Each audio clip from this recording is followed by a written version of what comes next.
where we're sitting here talking about being completely covered from head to toe so that a man can't actually be sexually tempted to the point of where he has to ravage and rape her as a freedom. Since when did that become a freedom? And of course a law such as banning the burqa in public places would be unworkable. And you know, this isn't the way to approach it. I think rather than lecturing Muslim women about whether they wear a burqa or not, which I have absolutely no right to do and no desire to do, I think somebody should actually start talking to those Muslim men who insist upon it. And look, the other day I was out, actually it can't have been the other day because it was really hot, so it must have been in the summer, and time just goes quickly when you're my age. And there was a man with his wife, and she was covered from head to toe with just a mesh for her eyes. And he was in a sleeveless t-shirt and a pair of cut-off denims.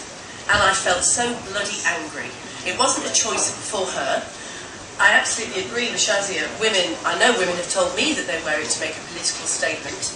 And in today's climate, it's understandable. It's a fuck you gesture.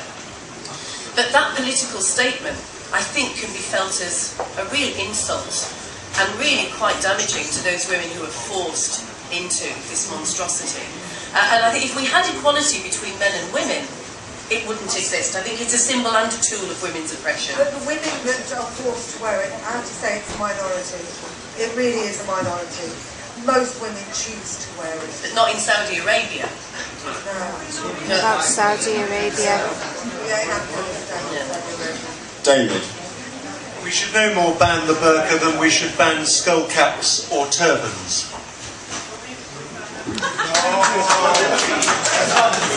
Okay, is Steve Turner here tonight?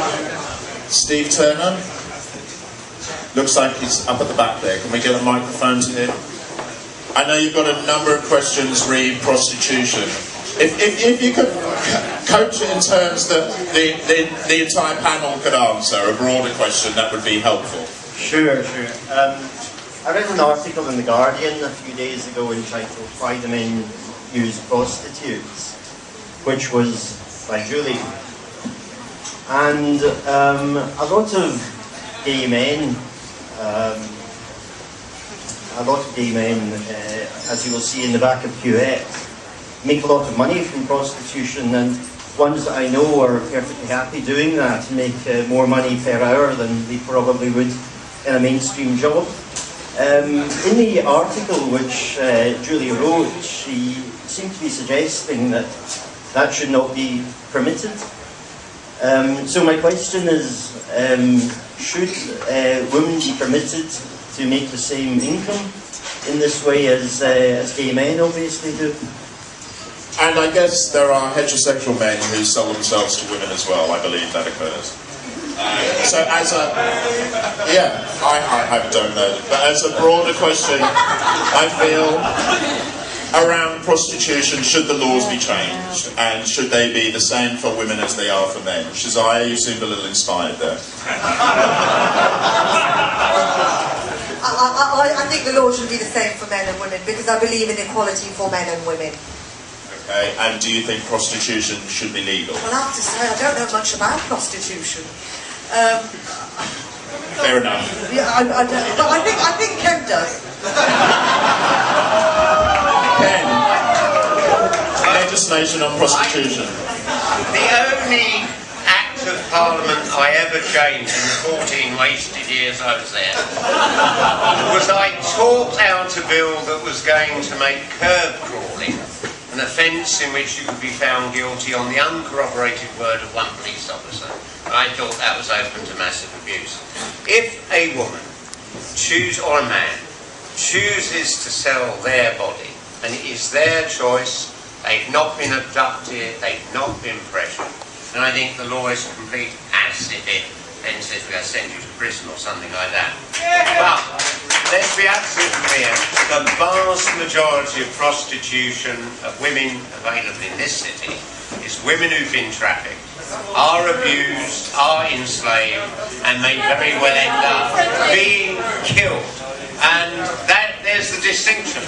One, I'm in favour of decriminalising, but the men that operate the rackets, that traffic, tens of thousands of women around the world, them I want to see in prison. Jonathan. I think one would have to be very starry-eyed to believe that you can have a world in which there would be no prostitution. It's always existed, it always will. And therefore for politicians and lawmakers, the question is how to manage this in a way which protects everybody involved, and not least the man or the woman who is selling their services. And they see it as a service, as long as they're doing it voluntarily. I do believe, actually, that we have lessons to learn from some of our European neighbours.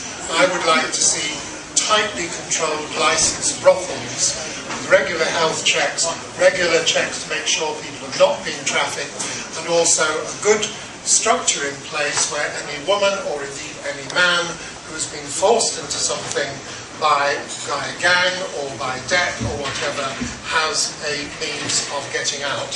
But I think just to try and ban it, much as some people might like that idea,